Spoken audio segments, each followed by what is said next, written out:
Hello friends, कैसे हो आप सब। आज की कहानी है औरत का सम्मान। तुम्हें कितनी बार बताया है, मेरे तैयार होने से पहले मेरा नाश्ता तैयार हो जाना चाहिए। शादी के 25 सालों बाद भी मुझे क्यों बार बार एक ही बात बतानी पड़ती है। लता, तुम्हें क्या है, तुम तो आराम से घर पर रहोगी, मुझे काम पर जाना पड़ता है। तुम हो के हमेशा बेवकूफ़ों जैसी हरकतें करती हो। अगर तुम ये जानबूझकर करती हो तो याद रखना, मुझसे बुरा कोई नहीं होगा। आज भी प्रशांत का पारा चढ़ा हुआ था। इन कटु शब्दों से अपना गुस्सा उतारते हुए, गीला तौलिया कुर्सी पर फेंकते हुए प्रशांत गुस्से से लता की तरफ देखने लगा। लता के लिए प्रशांत का बेवजह का गुस्सा कोई नई बात नहीं थी। वह महीने में 3-4 बार ऐसे ही लता पर बरस पड़ता था। पहले पहले लता उसका विरोध किया करती थी, लेकिन जब कोई सालों तक परेशान से कोई बदला नहीं दिखा तो लता ने खुद को ही बदल लिया। अब प्रशांत के कुछ भी कहने से लता को कोई फर्क नहीं पड़ता था। प्रशांत की हर बात को चुपचाप सिर नीचे झुकाए सुन लेती थी। शादी के पहले 5 साल तक लता ने पूरी कोशिश की थी कि प्रशांत को बदला जाए, लेकिन फालतू का गुस्सा करना और बाद में लता को बुरा भला कहना मानो जैसे उसकी आदत बन गई थी। कोई भी वाद विवाद होता तो प्रशांत सीधा लता को बोल देता, अगर मैं तुम्हें अच्छा नहीं लगता तो क्यों नहीं चली जाती अपने मायके, क्यों रहती हो मेरे साथ। इतना सब कुछ होने के बावजूद लता प्रशांत के साथ रहती थी, क्योंकि उसे अपनी बेटी की फिक्र थी। और वह जाती भी तो कहाँ, अपने बूढ़े हो चुके माँ बाप को इस उम्र में परेशान करना वह नहीं चाहती थी। समाज और लोग क्या कहेंगे, ये भी तो उसे देखना था। वह इतनी पढ़ी लिखी भी तो नहीं थी कि खुद जाकर कोई नौकरी कर सके और अपना और अपनी बेटी का पालन पोषण कर सके। लता को अब अपनी फिक्र नहीं थी, उसको फिक्र सी तो बस अपनी शादी लायक हो रही बेटी की। लता नहीं चाहती थी कि पति पत्नी के झगड़े की वजह से काव्या डिस्टर्ब हो। काव्या की पढ़ाई पूरी हो चुकी थी, उसके लिए अब शादी के रिश्ते आने लगे थे। कई रिश्तों को तो काव्या ठुकरा चुकी थी। 2-3 महीने बाद एक अच्छा रिश्ता आया।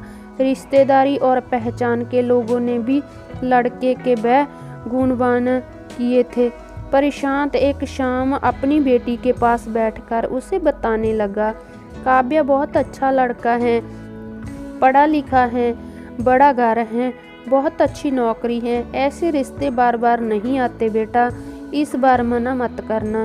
काव्या अपने पिता से ज़्यादा बात नहीं करती थी, शायद डरती थी या शायद नफरत करती थी, लेकिन आज वो अपनी पूरी हिम्मत इकट्ठा कर बोली, मुझे अभी शादी नहीं करनी है पापा, मैं नौकरी करना चाहती हूँ, खुद अपने पैरों पर खड़ी होना चाहती हूँ।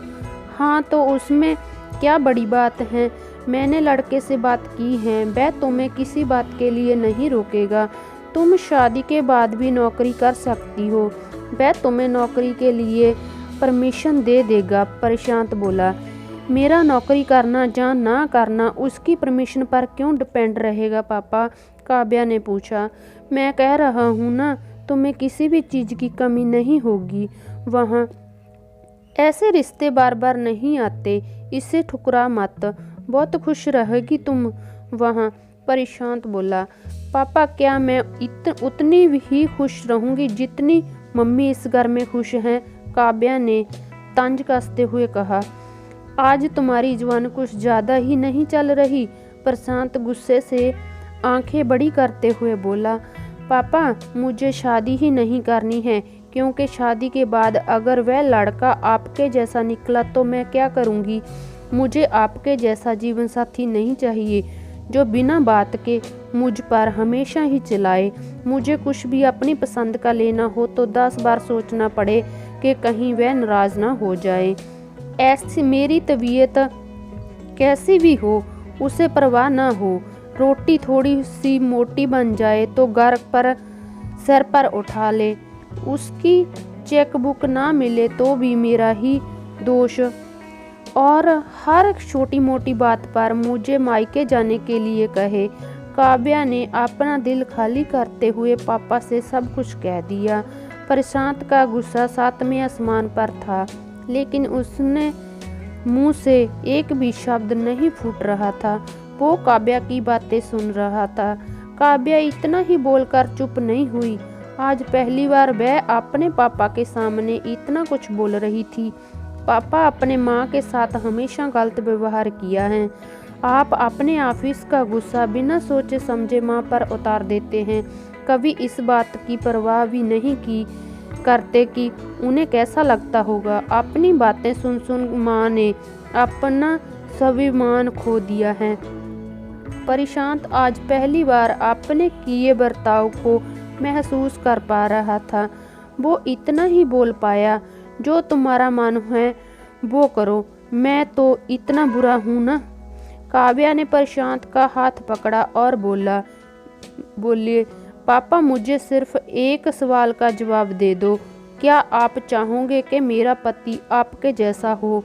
अगर आपका जवाब हाँ है तो कर दीजिए मेरा रिश्ता आज ही, और ना है तो मुझे आत्मनिर्भर बनने दीजिए।